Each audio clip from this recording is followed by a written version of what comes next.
Hello mga idol, nagpunta nga pala kami dito sa Lasema, sa may Makati. Meron kasi sila ditong spa at gymgilbang.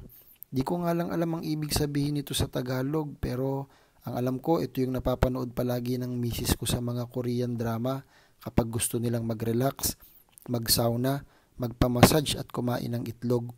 First time nga din pala namin sa ganitong klase ng spa mga idol. Medyo awkward pa nga nung una. Nabigla kami sa ilang setup dito pero okay lang naman mga idol. Sobrang na-relax naman kami. Kung gusto nyo palang malaman kung bakit awkward, mag-comment kayo. Baka ikwento ko sa part 2. So balik muna tayo dito sa kwento ko. Ang sarap din pala ng mga pagkain nila dito mga idol. Di ko lang alam kung anong nilalagay nila pero yung noodles nila, instant noodles lang naman na pwedeng mabili sa 7-Eleven. Pero parang iba yung lasa kapag sila ang nagluto. At nagustuhan din namin yung grilled egg nila, hindi malansa at hindi nakakasamid kainin yung pula. So nagbabad na nga pala kami doon sa parang hurno at nahiga kami doon sa mga bato. Sobrang nakaka-relax nga mga idol.